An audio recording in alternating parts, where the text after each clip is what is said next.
Welcome to Tamara Tattletales. I'm Tamara, and I spill the tea on your favorite reality stars. Married at First Sight, Season 14, Boston After Party, Episode 4.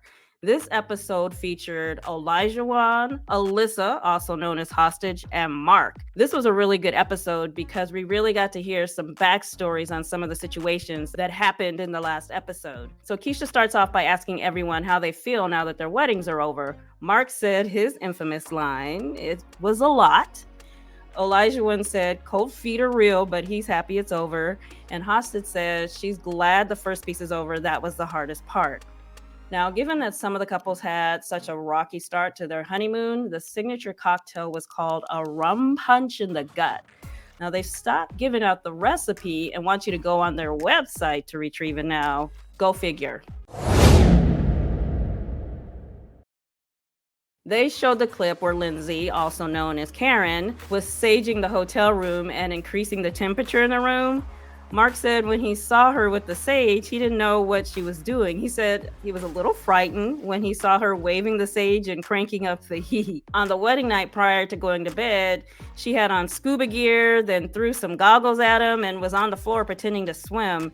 Keisha asked, "What were you thinking?" He's like, "This is my wife." He said one of the most memorable moments of their wedding night was when they went for a walk from 12 p.m. to 3 a.m. in the morning, just talking to get to know each other, and they lost track of time. They show the clip of O and Katina talking in their bed after their wedding night about O's Playboy days and Katina having a sex buddy in the past. Keisha asked, "How do you feel about your wife having a sex buddy?" And he said she was being vulnerable and honest, but also she sounds like the girls I used to run with. He said his most memorable moment was when he was wondering if they matched him with the right person. Then he caught Katina walking around saying, "I need a shot. I need a shot of whiskey." That's when he realized, that's my girl. So Keisha asked him about the Karen incident on the plane. Olajuwon said she actually started on him prior to going on the plane. He thinks that Karen got caught up with the cameras and wanted to be in the spotlight of the cameras. The first time she met him, and she didn't know him from a hole in the wall, he said, "I had slippers on." She said, "Man, you're fly, but your slippers look cheap," and this and that, and this and that. He said, "That did not sit well with me, but I let it slide." And he said Mark was there, and Mark agreed that O did let it slide. And then he fast forward to them being on the plane. She kept making remarks, and he tried to ignore her. Even the flight attendant had to come over multiple times to ask Karen, "Stop yelling, sit down in your seat, put on your mask." He found her behavior shocking and was thinking, "I can't believe that folks have to baby her." He said where he's from, you don't let anyone tell you how to speak or talk down to you. So they never said what O told her. I wish they would have. So they were walking off the plane, and Karen yelled that she wanted to fight Olajuwon. When he was getting their bags and carrying them off the plane, he turned around. He saw Katina waving her finger at Lindsey saying, "Who you talking about fighting?" Keisha asked Mark how he felt about the whole thing, and Mark said it was tough because he just met Lindsey and he also just met O. And O had given her a few opportunities to stop poking at him, but she wouldn't stop and things escalated. He said he felt bad that she was so upset, but he also had to let her know that this is not what he wants in a wife. If this is what you want to do, then we are not going to work out. Keisha asked what Karen's response was to that, and Mark says she didn't say anything. He said that he's not a confrontational type of guy, so he didn't like being in this situation because it's just not him. Keisha said, "If you can dish it, you got to be able to take it. You can't keep poking and prodding at people, then react by playing the victim." Hostage said that O handled the situation well. What they have learned is that if you ignore her, it will eventually stop. But then there becomes a point where you can't take it anymore. But they were on a plane in this situation, so there was nowhere to go. Keisha asked Hostage regarding her wedding night, "Do you wish you would have slept in the same room?" And she said, "No, I did not feel comfy with the way that day ended, and I knew I would have been uncomfortable." Keisha asked just like straight up, "Are you attracted to Chris?" She didn't say no, she just said he's not my type. O says, "You didn't have to sleep in the same bed, but why not sleep in the same room to like hear him out?" I know he was upset, but I was upset too, just in a different way. I came into this with a lot of hopes and dreams and didn't get that. She started tearing up watching a compilation of clips of her wedding day and the following morning. Keisha says, Take me back to that day. This is the opportunity for people to get inside your head and really understand, not a place of judgment.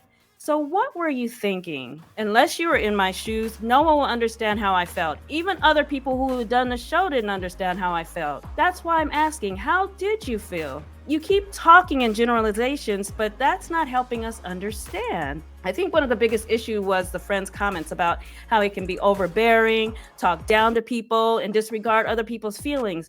I was in other relationships where that happened a lot. So when his friend said that to me, I said, holy crap, that's scary and not something I want to be a part of. Sounds like the other relationship was traumatic for you. Yes, it was a toxic situation that I didn't leave and I should have left. And when I hear history repeating itself, it was just really scary for me.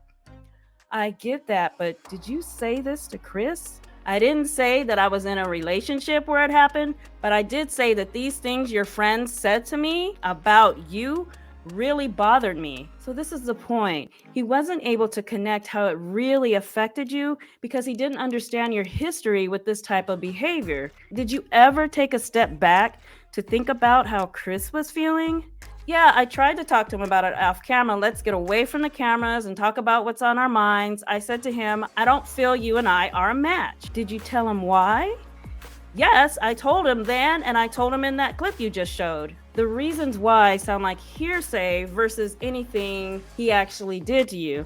Then Keisha asked the guys what they thought. Mark says Chris handled it calmly and tried not to push her to find out what he did wrong out of fear of pushing her away. Then they show the clip of Hostage and Chris in the hotel room after they met with the families, where Hostage told Chris that he disrespected her by telling her family why she didn't like him. Keisha says, looking back, do you have any different perspective or insight versus when you were in the moment? I feel the same way now as I did in that moment. I didn't feel respected. I didn't feel I could trust him. We had a private conversation and it was made very clear that we had no cameras or microphones and it was just going to be in confidence. And he took those things and said it to my friends and family. Here's the thing. The person you married went to meet with your mom and friends. Don't you think they're going to ask how the wedding night was? Of course, but both my mom and friends know the level of what I'm okay with sharing. It seems like you keep talking about things happening in private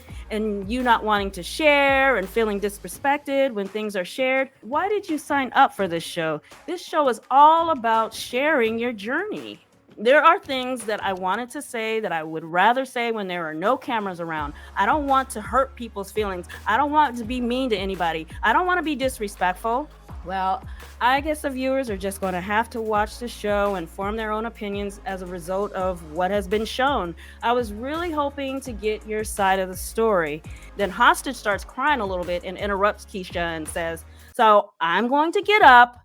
I'm walking away from this conversation, and then walked off the set. Then Keisha calmly asked the guys what they thought of the Chris and Hostage situation. O said straight up, this is all BS. She got married, she wasn't attracted to him, and indulged in his corny ass friends' comments as a way to get out. And Keisha surmises that there is somebody for everybody, and everybody is not your somebody.